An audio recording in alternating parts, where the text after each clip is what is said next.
Hello, everyone. It is March 5th, 2025, and we've been working on getting the VTuber versions of characters set up. So, a lot of today has been just process and scripting, which is mind numbing but useful. There's still some things to iron out. You can see the shirt is too shiny, and the hair is some sort of sorting issue with the pixels, so it looks kind of inside out in a way. But all of that is quite easy to fix. But as you can see, the face tracking is working. Now this is not AR kit tracking. It's using the AR kit blend shapes, but I'm using my webcam right now. And so I think the results are pretty good for just a webcam. And with some calibration, we can really dial in where the hands are, things of that nature.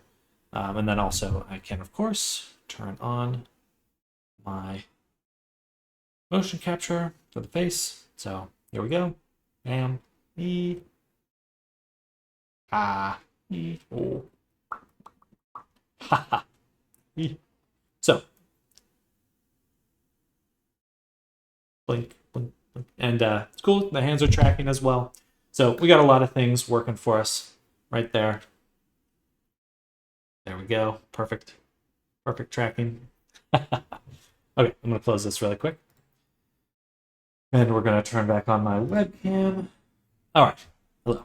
So, big portion of today was getting the VTuber version exporting properly. So you can see right here, this is exporting directly from Blender. So it's going from Blender into the VTubing app, which may not be how we work moving forward because I need to be able to control how the materials are working. You can see that the hair looks quite different, the clothing looks quite different, and a big part of that is how the format is interpreting those materials. But overall, things are looking super, super good, and we're getting a lot of just kind of streamlining, really.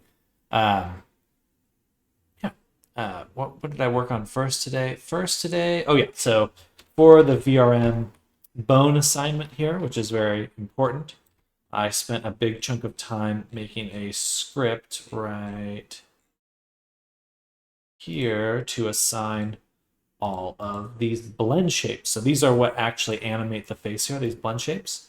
And we do need all of them.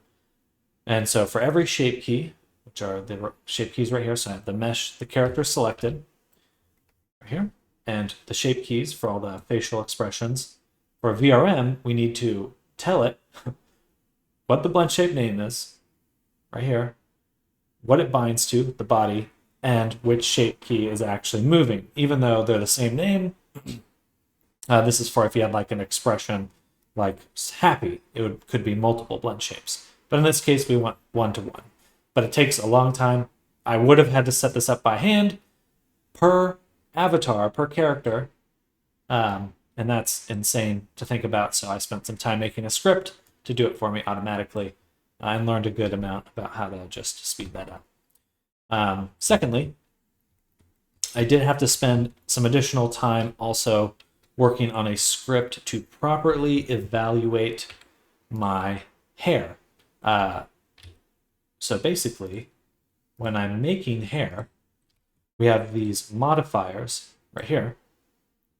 And for most of the bodies, like the body here, it just applies, my script applies the modifiers one at a time. Bam, bam, bam, bam, bam. It goes down the list, applying them in order one at a time, which is very important.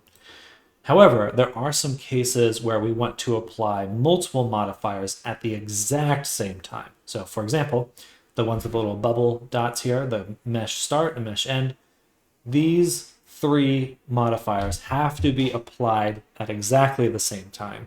Otherwise, it won't come out correctly. So, I can turn this off and you can kind of see how it looks a little different. Basically, if it's doing it one at a time, it breaks because it needs this chunk done at the same time.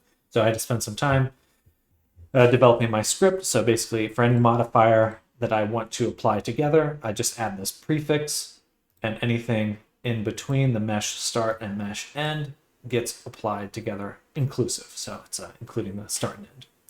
And it's super, super useful, super handy, especially for a geometry nodes workflow, because in Blender, there are different types of objects. There's mesh objects and curve objects and things that have different uses. In geometry nodes, these particular types of modifiers can use all of them. But if you're applying them one at a time, it might get stuck as a curve when it wants to be a mesh object. Blender doesn't know what to do with that, so it just doesn't do anything with it, and it just discards it, which is annoying. Anyway, it's working now. A lot of it ironed out. And yeah, other than that, thank you for checking out my video. When we get back tomorrow, I should have quite a few more characters. Those scripts I just mentioned are essential for creating the VTuber version and quickly applying hair.